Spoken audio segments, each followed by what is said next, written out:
아,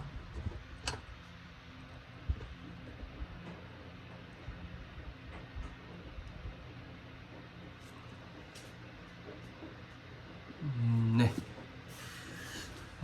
안녕하세요. 인사 못 드린 지가 조금 됐는데 기다리시는 분은 없으시겠지만 당연히 그래도 다시 왔습니다. 제 공부를 위해서, 기록을 위해서 다시 왔고요. 오늘 찍어볼 영상은 제가 사실 첫 영상입니다. 어떤 주제에 관한 첫 영상이냐면 기독교 강요라는 책을 공부해보려고 합니다. 사실 저는 현재 기독교 신자이고 개신교 신자이고 여러 학문에 관심이 있지만 그 중에서 뭔가 철학적인 얘기를 굉장히 먼저 다루고 싶어 하는 사람이었는데, 그러다 보니 저는 세상을 이렇게 이해하고 또 나름의 원리들을 찾아서 이제 정리해서 세상을 객관적으로 해석할 수 있는 능력을 기르고 싶었는데, 개신교 신자인 이상, 제가 하나님과 예수님을 믿는 이상 어쩔 수 없이 당연히 종교학을 공부할 수밖에 없겠죠. 네. 참 많은 얘기가 있지만 지금 찍고 있는 영상들은 다 공부에 관한 내용이고, 그렇게 이 영상들을 채워나가고 싶어서 기독교 얘기만 하겠습니다. 지금 제가 배워볼 책은 이 책입니다. 30주제로 풀어 쓴 기독교 강요, 성경교리 정해, 그리고 생명의 말씀사에서 출판사에서 내보낸 것 같고 수정중보판이라고 되어 있습니다. 문병호 님께서 지으셨네요. 아마 해석하신 분이겠죠. 실제 칼빈이 지은 책을. 근데 이제 사실 이 얘기 하려면 서론부터 많이 들어가야 된다고 하는데 맞는 것 같아요. 이 책을 왜 쓰게 됐는지 칼빈이 개혁주의 신앙에서 이 책이 갖는 함이나 어쩔 수 없이 동반되어야 될 수밖에 없는 이야기들이 있지만, 제가 지금 그 부분에 대해서는 저보다 설명을 훨씬 잘하실 분이 계실 것 같고, 저는 지금 제 공부가 급하기 때문에 바로 내용들을 들어가 보겠습니다. 그런데 읽어보니까 어렵습니다. 너무 어렵고 이해 안 되는 개념들, 처음 보는 개념들 밖에 없습니다. 그래서 아마 이 기독교 강요 공부 영상들은 모두 초반부는 아마 어쩔 수 없이 개념 단어들부터 확실히 짚고 가는, 단어들의 개념부터 그 사소한 의미까지, 디테일까지 확실히 잡고 이제 칼빈이 주장하는 것들을 얘기할 수밖에 없을 것 같습니다. 저는 성격상 이렇게 모호한 것들을, 모호성을 쉽게 참아지지가 않습니다. 참 이거를 잘 해내가야 될 텐데, 아무튼 단어들 개념부터 확실히 짚을 수밖에 없는 영상이라는 점 양해 미리 부탁드리고요. 그럼 시작해 보겠습니다. 0페이지부터 지금 24페이지까지는 책에 대한 목차, 글 쓰신 분께서 남기고 싶으신 말들이었고, 사실 25페이지도 진짜 찐 시작은 아닌데 이제 서론, 왜 다시 칼빈인가, 이 부분부터 시작을 해보겠습니다. 자, 오늘 배워볼 단어 개념들은 크게 5가지고요. 첫 번째는 제세례주의자, 그리고 두 번째는 은사주의자, 자연주의자, 또 실존주의자, 그 다음에 유니테리언주의자, 이렇게 5개 이렇게 배워보겠습니다. 이 개념들을 왜 배우냐면, 짧게 말씀드리자면 칼빈이 그때 16세기 사람인데 제네바에 있었던, 제네바 시대에 어떤 그 칼빈이 싸울 수밖에 없었던 대척점에 계셨던 분들을 먼저 소개를 하려고 합니다. 칼빈이 있고 개혁주의를 이끈, 근데 이 너무 지금 중구난방으로 말이 새서 정말 죄송한데, 제가 말씀드리는 모든 내용은 제 주관적인 해석입니다. 어느 정도 AI 힘을 빌리긴 했지만 제가 말하는 것은 절대적 진리도 절대 아니고, 다 틀린 말은 아니지만 참 객관적이고 정말 정밀한 정확한 팩트만을 전달하기에는 제 입술이 너무 연약하고 제 지식이 너무 미약합니다. 그래서 혹시나 이걸 보시고 잘못된 정보를 얻어가시는 분이 계실까 염려스럽지만 같이 함께 공부하는 시간이라고 생각해 주시고, 혹시나 또 틀린 정보 제가 전달하고 있다면 언제나 자유롭게 확실히 말씀해 주셔도 좋습니다. 그런 길을 원하고요. 저도 아무튼 다시 공부 이렇게 들어가 보겠습니다. 첫 번째는 제세라주의자들이었죠. 제세라주의자들은 말 그대로 다시 세례 받아야 된다 라는 것을 주장하시는 분들인데요. 한국 교회 가보신 분들은 알겠지만 유아 세례를 굉장히 많이 하고 계시죠. 아기 때부터 받는 세례를 유아 세례라고 하는데, 제세례주의자들은 그 유아 세례를 거부합니다. 부정합니다. 왜냐하면 유아 세례가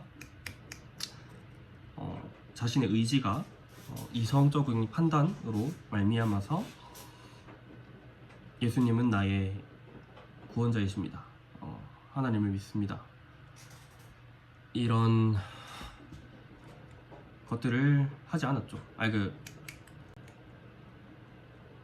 그런 주관적인 자신의 고백이 담길 수 없는 연령대의 유아 세례를 인정하지 않습니다. 그런데 이제 칼빈은 유아 세례를 인정하죠. 왜냐하면 유아 세례는 구약에서의 할례에 대응되는 어떻게 보면 언약의 구원의 표징으로 봤습니다. 칼빈은 유아 세례를. 근데 유아도 분명히 우리 교회 공동체의 한 일원이죠. 분명히 아무리 애기지만 그런 애기한테 언약의 표징을 전달하는 것이 의미가 없지 않다라고 보는 게 칼빈의 주장이고요. 여기서 부딪힐 수밖에 없습니다. 유아 세례를 인정하는 제세례주의자들과 칼빈의 입장이. 그렇죠. 네. 그래서 또 대척점에 있다고 볼 수 있겠고요. 사실 근데 이런 부분만 봐서는 솔직히 저도 쉽게 납득이 되진 않습니다. 그들이 주장한 것들이 그렇게 전혀 논리적으로 말이 안 된다고 생각하지도 않습니다, 저는. 근데 조금 더 얘기를 들어보니까 칼빈이 경계한 부분은 이것만이 아니더라고요.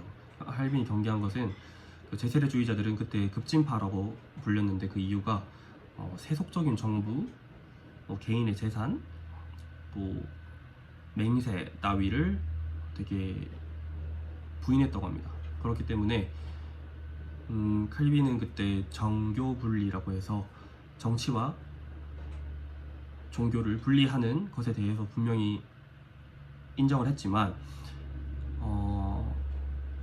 칼빈은 그때 세상에서의 세속 정부, 교회는 영적인 정부겠죠. 세속적인 정부를 인정을 했습니다. 그들도 하나님께서 세우신 그 진리의 그 질서 안에 있는 자들이라고 봤고, 합법한 절차를 존중했습니다. 그런데 제세례주의자들은 그것을 인정하지 않았다고 합니다. 그런 부분에서 이제 당시 사회의 건강한 기독교 방향을 방해한다고 봤기 때문에 경계했다고 합니다. 두 번째는 은사주의자, 유니테리언주의자부터 하겠습니다. 유니테리언주의자들은 말에서 보이면 알겠지만 단 하나의 하나님만 존재한다 라고 보는 사람들이었습니다. 앞서 계속 나가면 말씀드리겠지만 하나님은 삼위일체이시죠. 한 분이시지만 세 위격으로 존재한다고 합니다. 이게 저희 목사님께서는 이게 이해되면 좀 말이 안 된다고 말씀하셨는데, 저도 이해는 되지 않지만 그냥 받아들이고 있습니다. 삼위일체라는 것은 한 분으로 존재하시지만 세 위격으로도 존재하신다 라는 것 같았습니다. 근데 성부 하나님, 성자 하나님, 예수 그리스도, 성령님, 이렇게 세 위격으로 존재하시는 이 관계가 계시는데, 유니테리언주의자 분들은 그걸 인정하지 않았죠. 성자 하나님, 성령님을 인정하지 않고 성부 하나님만 존재한다 라고 봤기 때문에 어떻게 보면 극심한 이단으로 내몰 수밖에 없는 그런 분들이 있습니다. 보면 왜냐하면 이제 예수 그리스도를 하나님으로 인정하지 않으면 예수 그리스도를 믿음으로 말미암아서 구원에 이른다는 우리 개혁주의 신앙의 가장 근본적인 믿음 내지는 교리가 파괴될 위험이 있기 때문에 이것을 극심히 경계했다고 합니다. 실제로 그때 16세기 제네바 시대에 살던 칼빈의 시대에는 그때 삼위일체를 부정한 세르베투스라는 인물이 있었다고 하는데 이 인물이 처형되는 사건까지 일어날 정도로 극심히 부딪혔다고 합니다. 세 번째는 죄송한데 빨리 넘어가서 은사주의자라고 하는데 은사주의자는 말 쉽습니다. 그냥 성령의 체험, 엄청난 주관적인 체험, 은사, 성령님께서 은사를 주신다고 하죠. 그 은사가 성령의 객관적인 그런 존재보다 앞선다 라고 봤습니다. 말부터 조금 이상하죠. 칼빈은 분명히 성령은 성경과 함께 간다고 중요 원칙을 세웠습니다. 그리고 이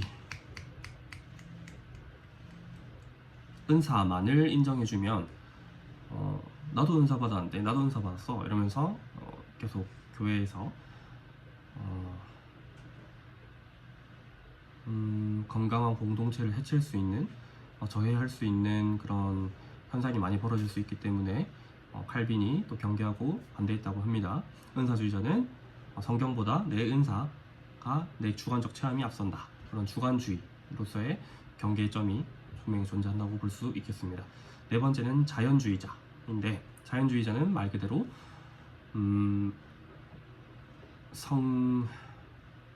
성경, 그리스도 같은 것들 없이도 이제 일반적인 나의 이성 그리고 우리를 둘러싸고 있는 이 자연만으로도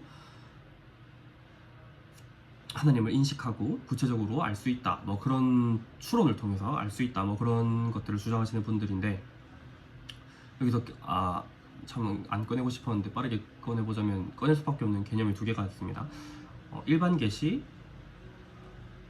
그 다음에 특별 계시. 일반 계시는 자연 계시라고도 부를 수 있습니다. 일반 계시는 우리가 일반적으로 하나님께서 은혜를 주셔서 하나님을 알 수밖에 없는 우리 몸에 각인되어 있는 그리고 우리를 둘러싸고 있는 이런 소수한 자연에서 하나님을 추론할 수밖에 없는 신을 찾을 수밖에 없는 그런 본능, 직감 같은 것들을 일반 계시, 자연 계시라고 부르고요.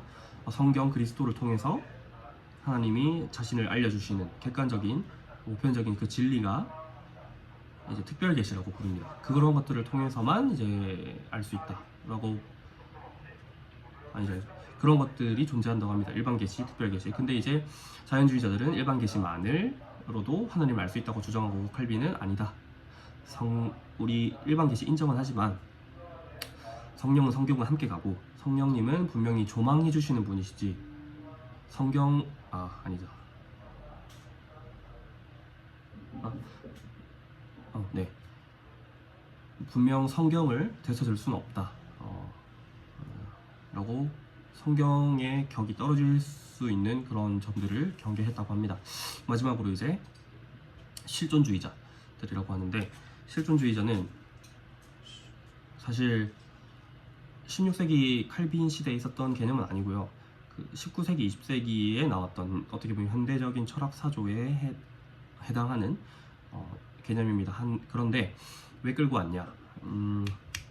아마 운병호님이 지으신 분께서 현대에서의 우리가 부딪힐 수 있는 저희가 영향을 많이 받고 있는 이런 현대적인 철학적 개념들도 함께 칼빈 우리가 뭘 배우고 있는지 알기 위해서 끌어들여서 이제 어디가 다르고 우리가 뭐를 제대로 알아야 되는지를 알기 위해서 가져오신 거라고 생각을 하고 있습니다.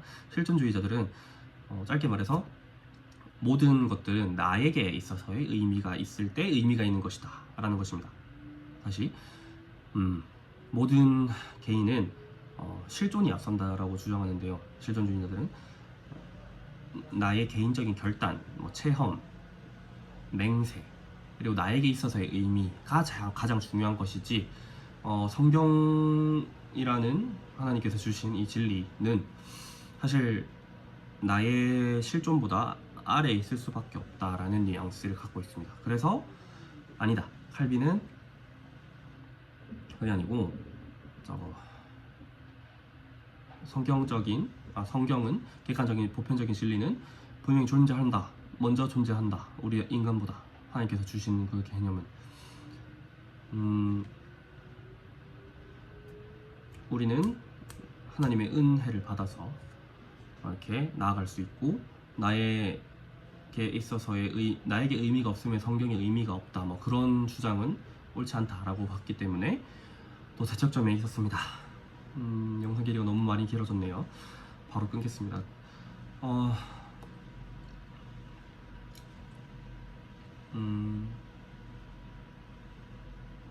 그러면 여기까지 하고 또 다음 시간 두 번째 기독교 확률 영상으로 찾아뵙겠습니다. 시청해 주셨다면 감사합니다.